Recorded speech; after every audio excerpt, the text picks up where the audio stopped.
live. All right, and you are looking live at Sold Out MetLife Stadium, where today the 16-0 and playoff-bound New York Giants are taking on the 0-16 Dallas Cowboys. And why are the Dallas Cowboys 0-16?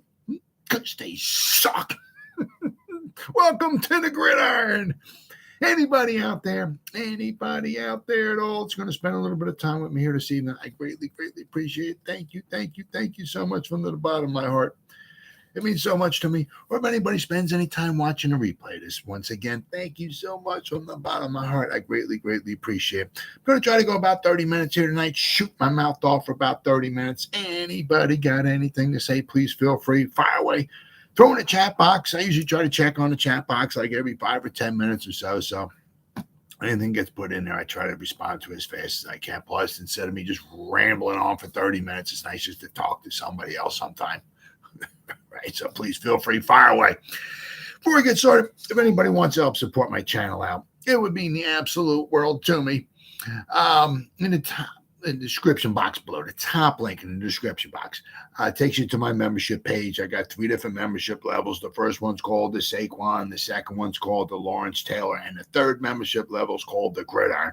Each one has their own little perks to them. So if you want to help support my channel out, it would mean the absolute world to me. And I thank you in advance. If you are subscribed to my channel, thank you. I can use all the support I can get, guys. Thank you. If you're not, please go down below, hit the subscribe button and the bell icon. That way, next time I go live and put a video out, you'll be notified. And it's free of charge. What do you got to lose, right? But if you are subscribed to my channel, as I said, once again, thank you so much. I can use all the support I can get to get my channel up and running. So thank you. And then finally, in the description box below, there's 2 final links, which are Facebook links. Okay, the top one takes you to my Facebook group. Okay, I say this in every video. It's called New York Giants, the Gridiron. My YouTube channel, my Facebook group, my Facebook page, it's all called the same thing. That way, like a moron like me, I can remember what it. I don't got the group's call. The page is no, it's all called the same thing.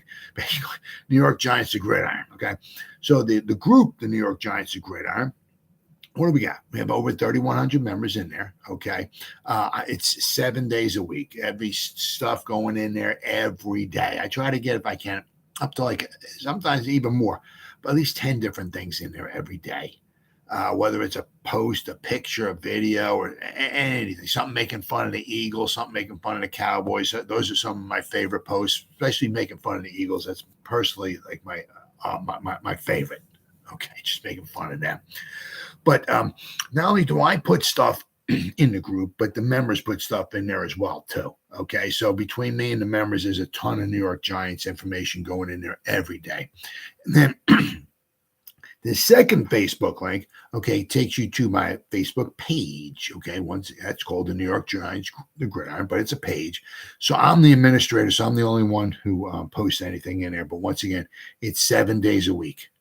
Okay, I'm always putting stuff in there. It's, basically once I get done with going live here, I'll spend probably the next hour and a half to 2 hours just putting videos out and posts and pictures, all kinds of stuff in the both of them.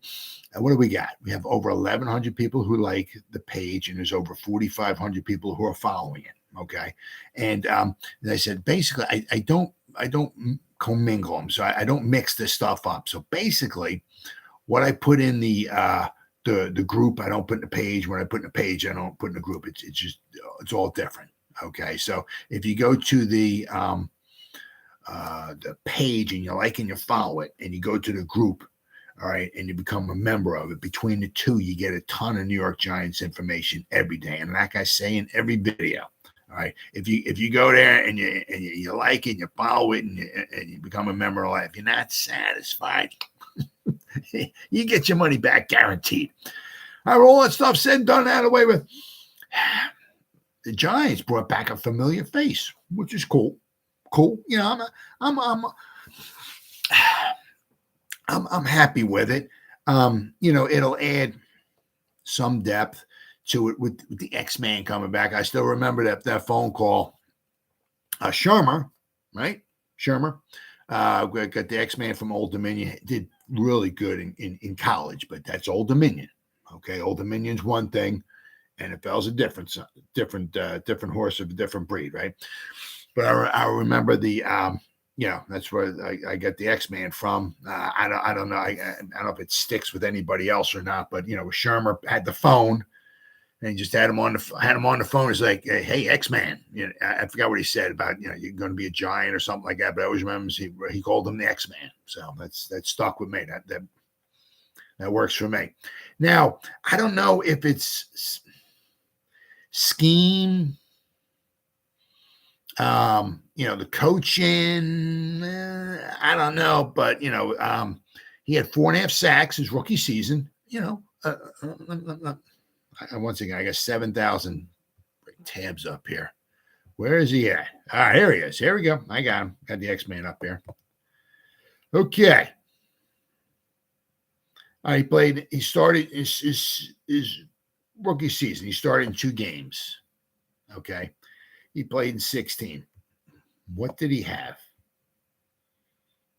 He had 502 snaps.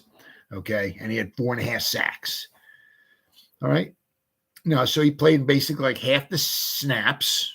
Okay, if a regular defense, give up about 1,000 snaps, give or take, whatever, right? So he wound up with about half the snaps. And he wound up with 4.5 sacks. Now you kind of figured he had, according to PFF, they had him with 25 total pressures. What did he have? Pass rush 269. All right. So, give or take, he was on part of basically maybe like half of the pass rushing. Okay. He had 25 total pressures. So if he was in there, obviously more, if he was in there, he only started 2 games, right? He played in all 16, but he started in 2. Okay. Obviously he would have had more pass rushes, pressures, 4.5 sacks. Then the little injury bug kind of hit him. The next 2 seasons, we went to Judge's neighborhood, right? He had no sacks. Okay.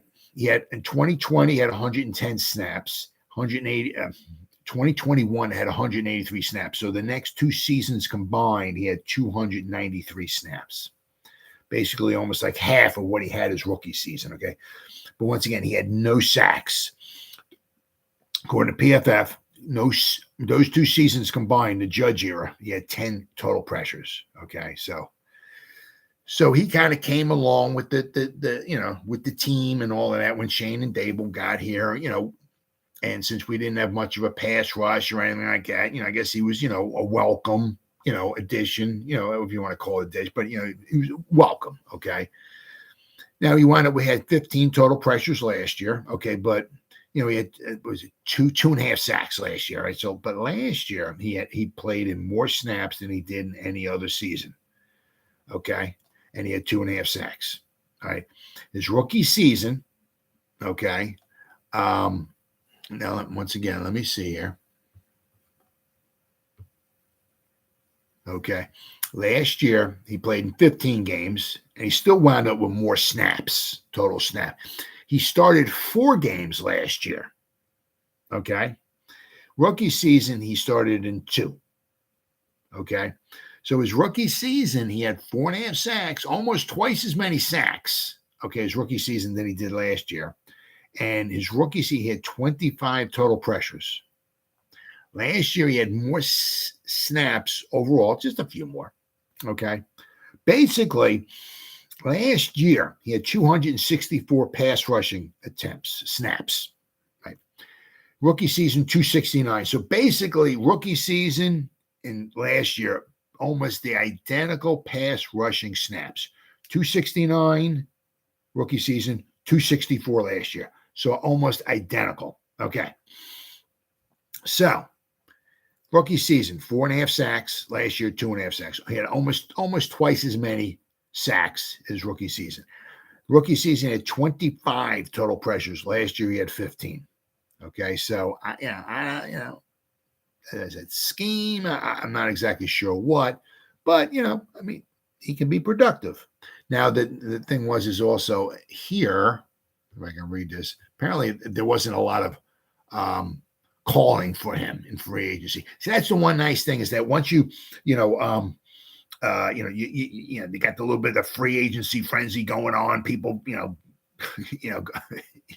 buying stuff. Then it starts obviously dying down.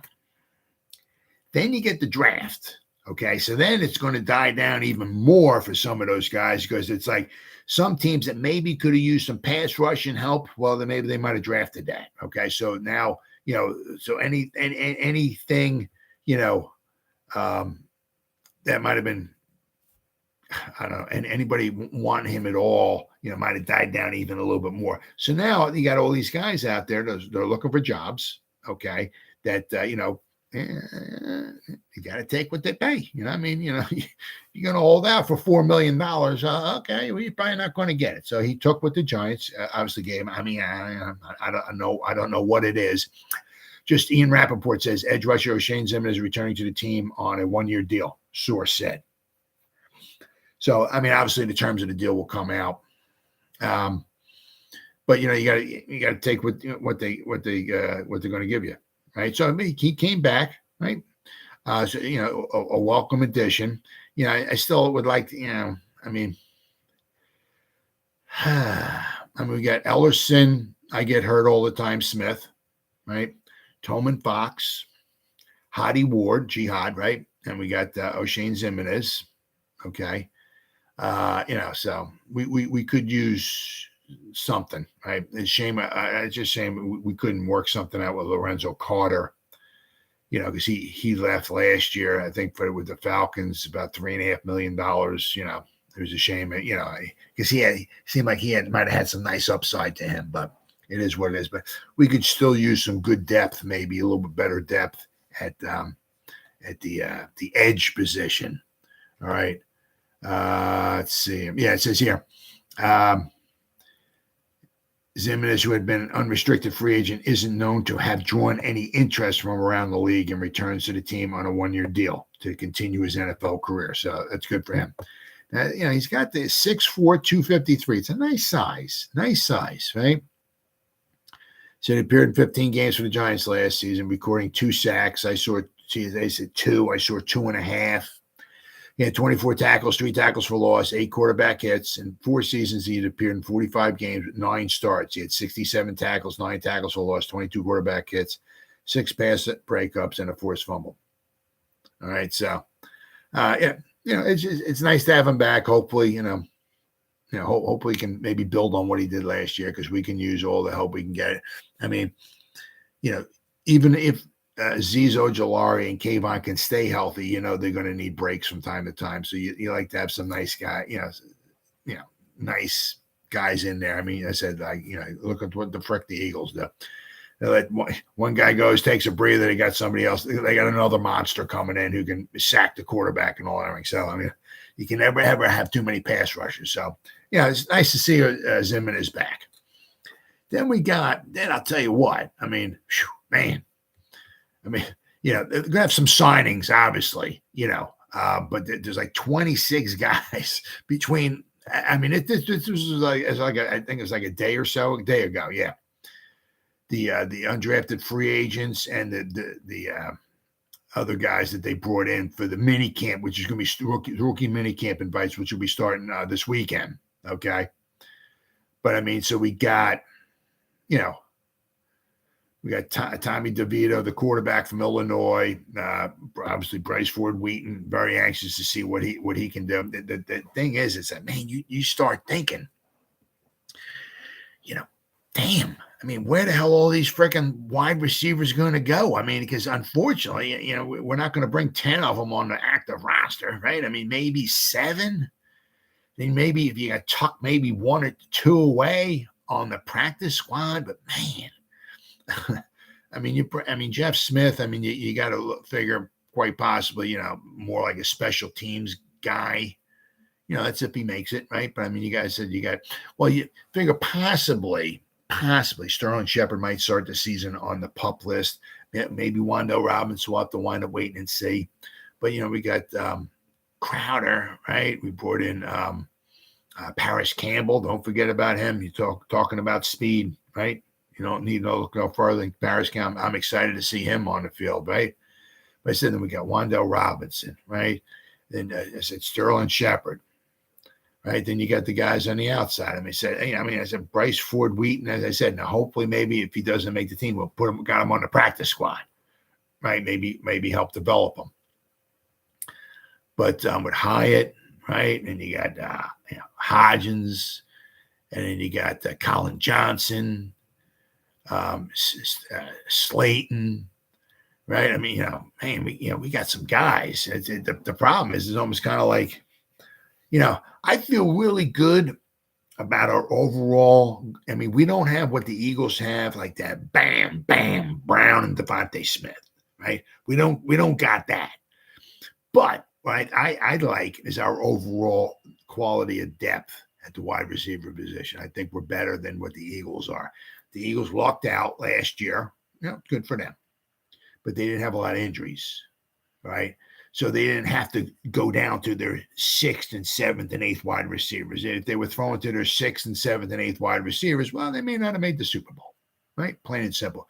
But they had their 2 stud wide receivers basically healthy all year long, right? And now that helped them get to the Super Bowl, okay?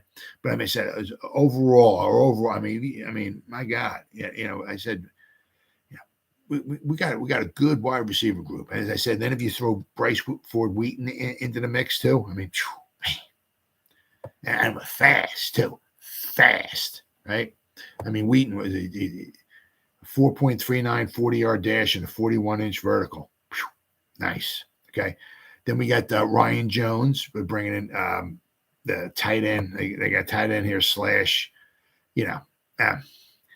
fullback. I mean, the thing is, a tight end, maybe 6'1" at East Carolina, you might be a tight end. Good luck, God bless to you, being 6'1", being a tight end, 245-pound tight end in the NFL. They got here in this article, he could be a fullback or maybe an H-back or something like that. Okay. Then we got Caleb Sanders, inside defensive lineman from South Dakota State. Okay, that's good to bring him in. Then we got Baldonado, the edge from Pittsburgh. Let's see what he can got, because we certainly, once again, could use some quality, better depth at the edge position. Troy Brown, a linebacker from Ole Miss. Very, very good. That's good. Bring him in. Deontay Johnson, the linebacker from Toledo. Jamon Green, a cornerback from Michigan. Very interesting to see what he can do. Just what they have here, right? This is Big Blue View. It says, as a coverage player, Green is probably best in off coverage. Okay. So, but I mean, I heard, he was primarily a reserve corner on Michigan's deep defense. Okay. So, and he could have some upside on special teams. So we'll have to wait and see, but I'm anxious to see him out there. Then we got Alex Cook, the safety from Washington. Okay. Get some more, competition at safety. Cameron Lyons, the long snapper from Charlotte. Okay. Let's see here. Then we got like 16 guys.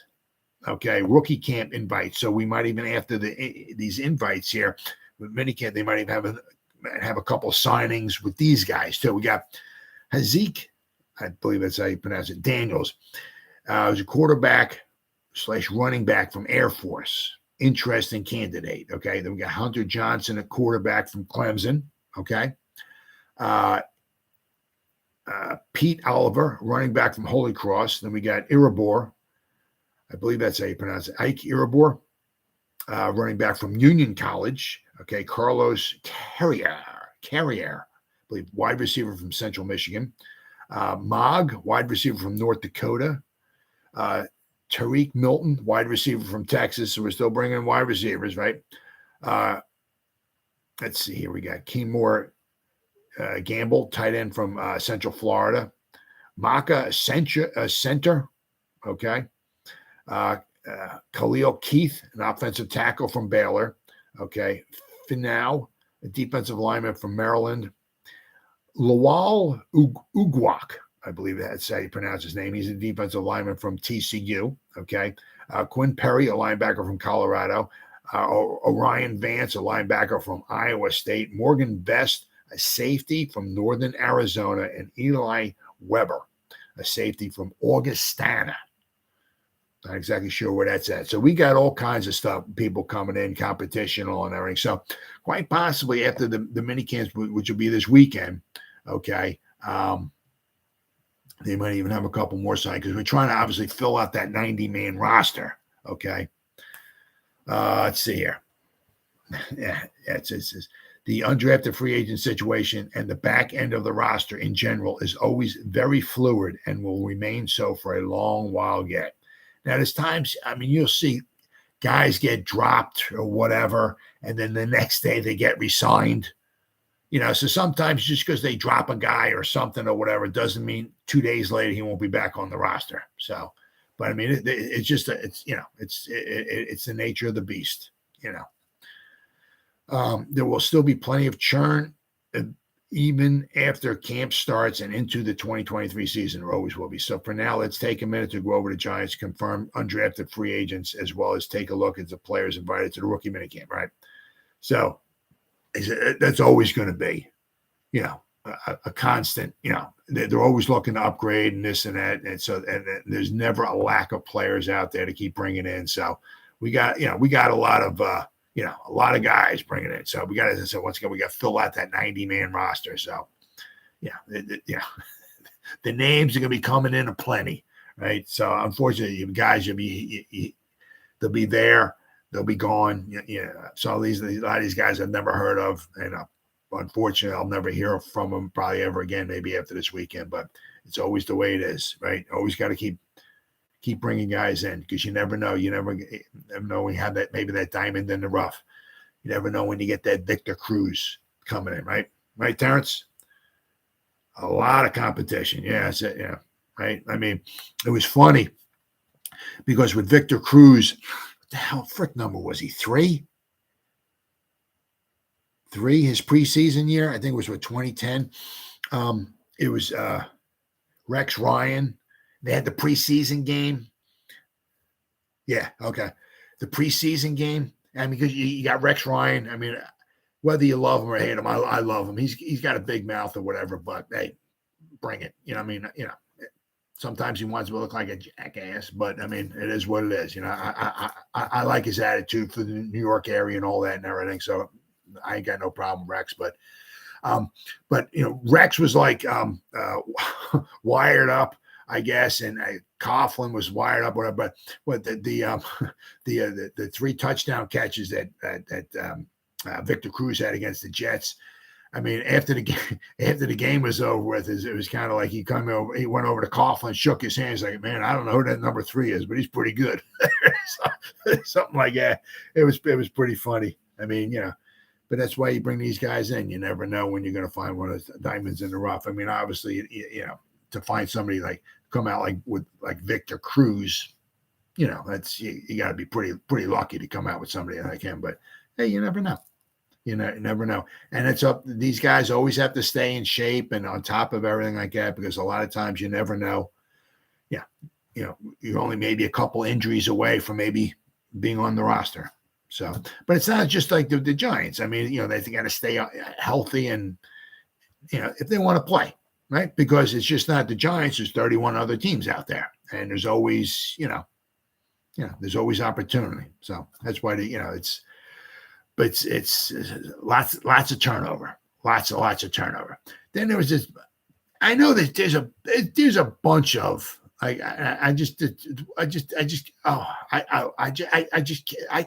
can't even talk sometimes. Now, who is this here? NFL? It's NFL.com. There's been a bunch of them out there, but everybody grading the teams and their draft classes and all that stuff and everything. And, a lot of it, to be fair, you can have all of the evidence in front of you. This guy, he's not tight in the hips, and he's got big hands, and he does 40-yard dash, and he had 100 interceptions in college, and he runs a 2.140, and he did 39-foot vertical jump, and his horizontal. He did 1,800 on the man, this guy's got to be unbelievable. And then you get him to the pros and he stinks. I mean, so, a lot of it, to really, really, Well, if somebody asked Shane, I said, how do you grade your draft class? And I think he said, after 3 years, I think it was. It'd be good, fair indication, because maybe they're a slow learner. By the third year, they're really taking off. Maybe they just got injured a couple times, and maybe, the second season they had a good season, but they're more of an injury bug than anything. So you got to give them a couple years. Just really to come out right, straight out, just grade the draft. Boom. The Eagles, that's an A. They got an A. They're the greatest draft of all time. The Eagles. Anybody. To be fair, you gotta let the guys play. Give them some time on the field, let them play. And then I said, then maybe you look back. Not after 2 weeks or a year. Give them a little bit of time to play, and then go back and then and you can grade them, give them a good solid. Because I've seen the Giants, a lot of people, publications and all and everything, give the Giants like an A- or something. To me, that's fair. If I was gonna grade them, I would certainly give the Giants, a anywhere from like maybe A- to a B+, somewhere around there. Okay. Hyatt, you gotta love the speed. I love his attitude. But he fell to the third round. There might be a reason why the Giants jumped up and got him, but so we gotta wait and see. Schmitz is coming in, but all indications, he's maybe the best overall ready center out of this whole draft. However, what I've been hearing, his floor is probably higher right now than everybody else's as far as a center. Okay. But his ceiling is probably lower. There's a lot of other guys like Vila out there and Whippler and Tittman. There's other guys out there that I can't remember the guy, the center from Michigan who took home like a lot of trophies for being the best center, like in the national. So there's a lot of those other centers out there. Their ceiling is a lot higher than what Michael Schmitz is. So Michael Schmitz is right now. He's about where he's going to be. He might maybe get a little better, but don't look for him to go from like here to, all right. Some of those other guys might go from here, right? The floor is maybe, but they might make bigger jumps than him. So he's kind of about where he's going to be, from what I'm hearing. That doesn't make me right. But that's just what I'm hearing. Okay. So, he was in the Big Ten. Okay, that's some big boys. He's got Michigan, right? Michigan State, Ohio State. You got some good, some good quality competition there. But now we're going to the NFL. Okay, so now we're with the big boys. Okay, now we're going to be battling against the Eagles. So if I hope not. I certainly hope not. I hope he bowls over freaking everybody, especially the Eagles. But if he starts struggling, from what I'm hearing, is all from what I'm hearing. Okay. His as I said, his ceiling is only so high. So according from what I'm hearing, there's only so much better he can get. Okay. So if he's struggling, he can maybe get a little better, but don't look like no Andrew Thomas kind of thing. First season kind of struggling. Maybe he had problems with his ankle and his feet. Got to give him, second season, I still think he had problems with his ankle and the feet. But don't look like Andrew Thomas from his first season to his third season where he kind of was struggling, all of a sudden, boom, he's like almost on the cusp of becoming an all-pro. Don't look like that. All right. So Michael Schmitz comes in and starts struggling a little bit. Maybe he can get a little bit better, but don't look for him to take leaps and bounds. Okay. Banks. Okay. Hopefully, right? Oh, yeah. I was listening to the guy whose agency prepared Schmitz for the draft, and he can get a lot. Okay. Well, all right. Well, that's him. I hope so. But I'm some of these other guys I'm hearing said his ceiling is lower than a lot of these other guys. A lot of these other guys can make bigger jumps than him. I hope so. Just what I'm hearing. I'm not trying to come out here and bash him. I hope the guy becomes the greatest center of all time. I hope he can pick 3 guys up in a single bound and throw them out of the stadium. I hope so. That's what I'm hoping for, especially if it's the Eagles. I hope he takes their whole defense and throws them out of the stadium. Then on the next play, picks up the rest of the team and throws it out of the universe. I'm all for that. Okay, but I'm just saying what I hear. I don't spend hours watching this tape and all. I mean, I just, some of these guys where I'm hearing, but I'm saying with Banks, okay, but then I said then we got like the guys in the draft, right? We got Jordan Riley. Okay, he might wind up on the practice squad, right? Trey Hawkins could be good. Okay, so we'll have to wait and see with him. So I said, I'm giving like maybe a B+ to an A-. But I mean, I saw this one with it. Where was this? It was NFL. Okay, yeah, NFL.com. It's amazing, absolutely. I can't even speak. Every year the Eagles get an A. It's unbelievable. Unbelievable. Every year they get an A. Unbelievable. And I mean, once again, everybody, all the publications and all. So the NFL gave the Eagles an A. They gave the Giants a B. But it's amazing. Oh my God. Let's go back here. Okay. Let's go back here to.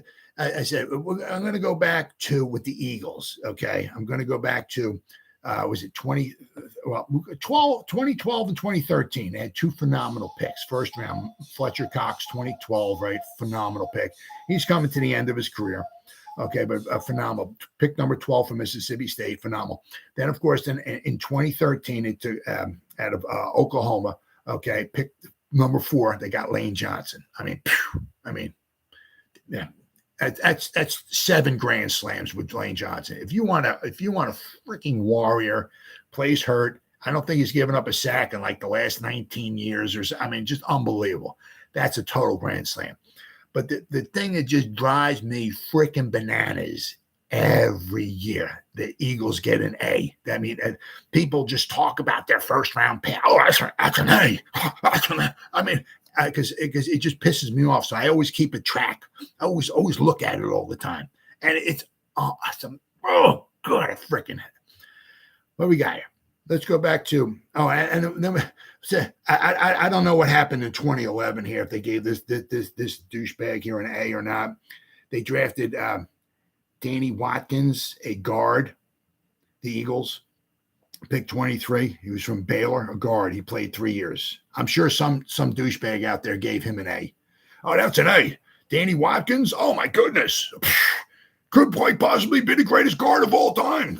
That's an A. Probably an A+ in my book. Yeah. I'm sure Mel Kiper gave that an A. Well, Danny Watkins in 2011 was their first round pick. He played 3 seasons, and that was it. So let's jump up. So basically, let's go from 2014. I'm even going to include this year because I'm going to throw some crap into the fire for this year. Okay. Now I could totally be wrong about this year. Okay. But let's go to 2014. And I don't know. I'm sure some douchebag gave the Eagles an A for this pick here too.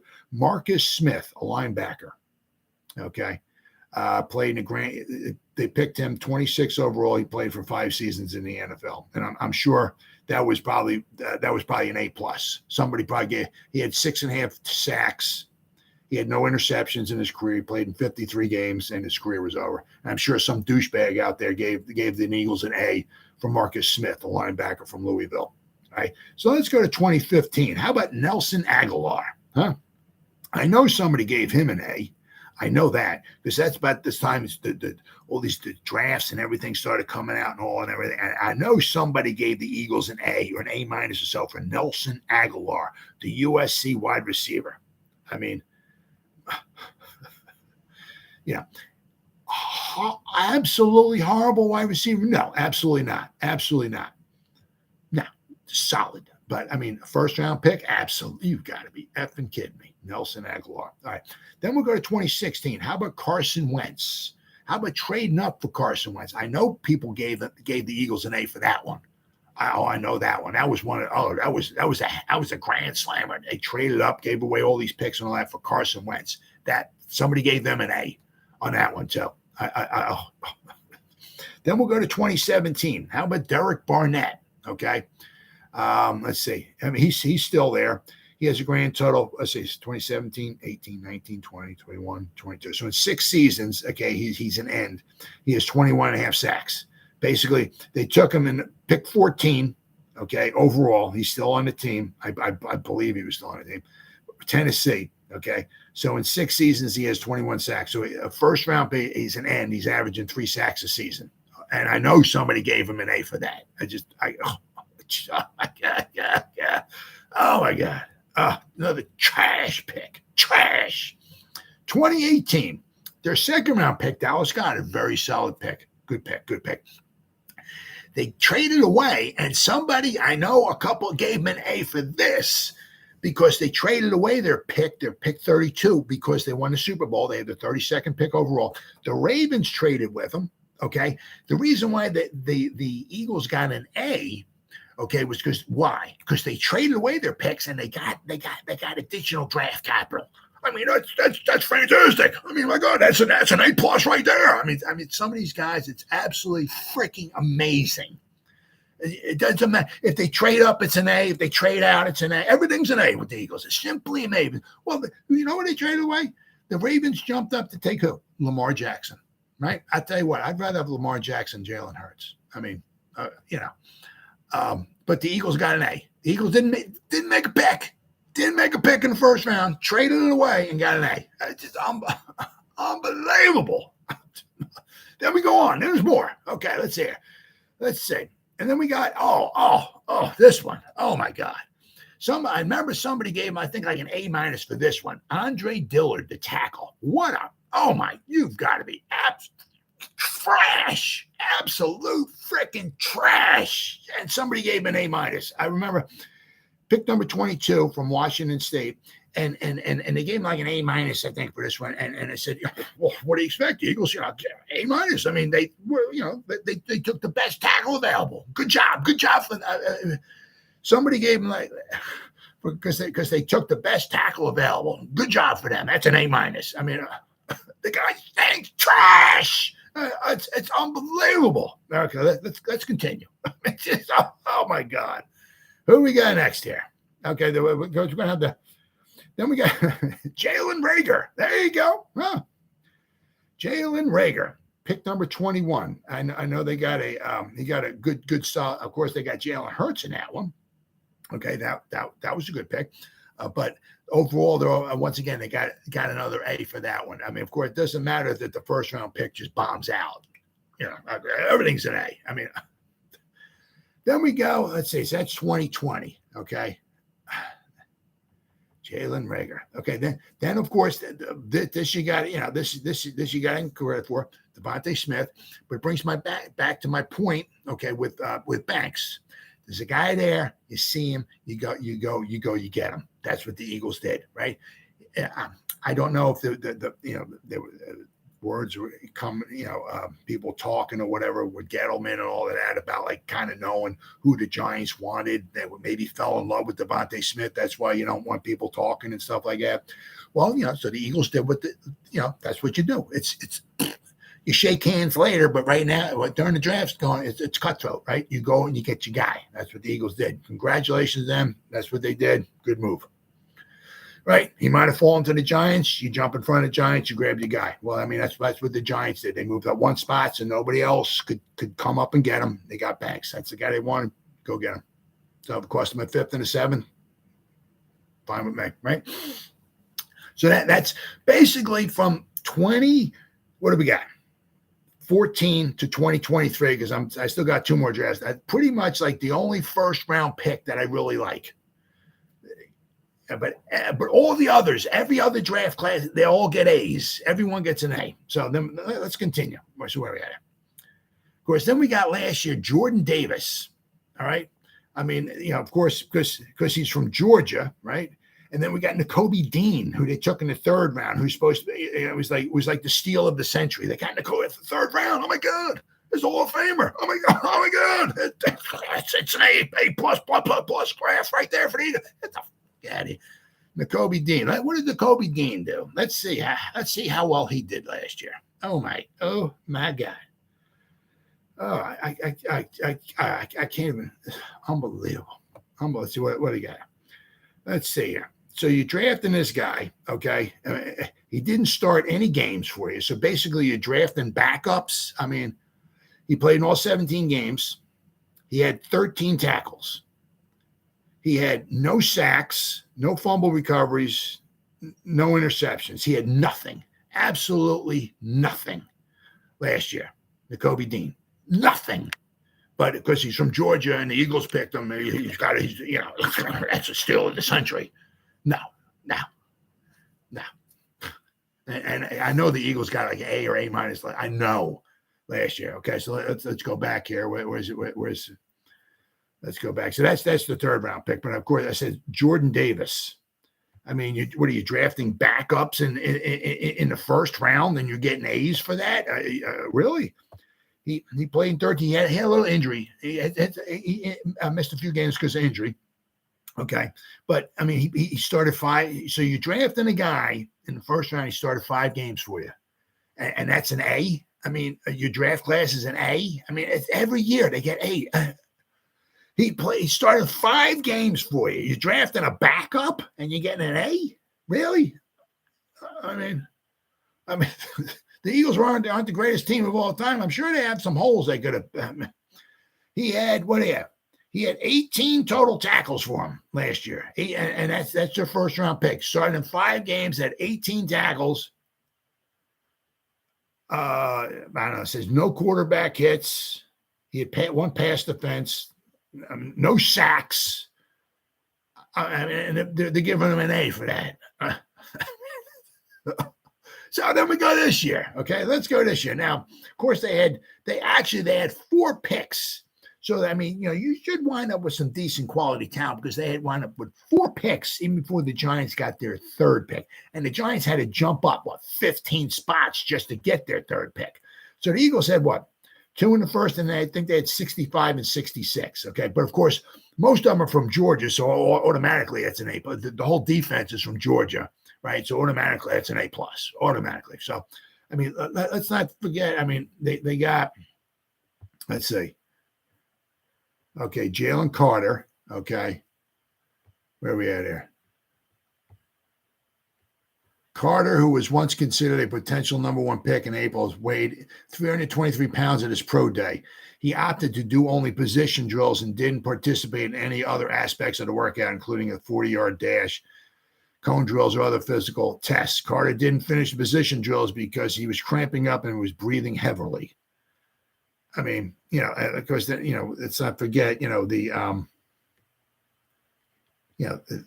legal issues he might be having, whatever. On a police alleged that Chandler LaCroix was racing Carter's car when the SUV she was driving left the road and struck 2 power poles and several trees. Police said LaCroix's SUV was going 104 miles an hour, according to police. He had a blood alcohol concentration of 2.5 times the legal limit. Carter had to leave the combine in March to return to Georgia, where he was arrested on a misdemeanor charges of racing and reckless driving.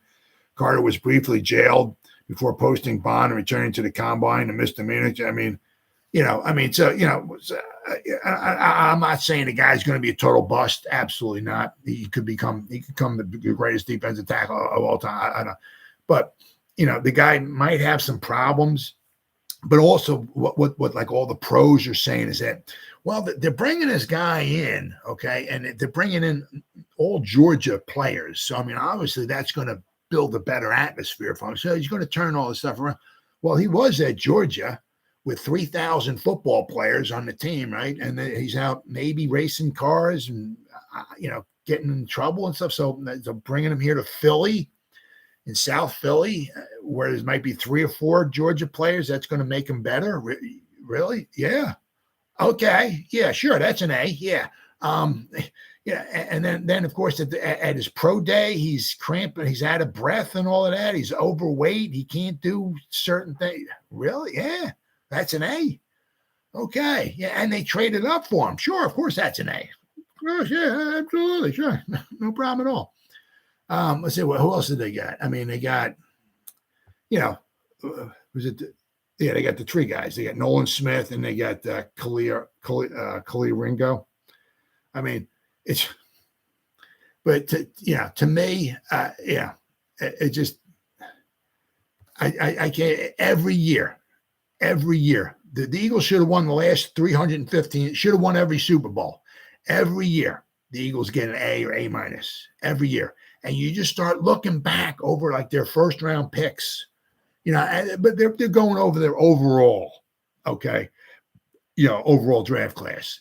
But you start looking back. I mean, if your first rounder stinks, you ain't getting no A, right? But every year, after the Eagles draft, everybody gives them an A.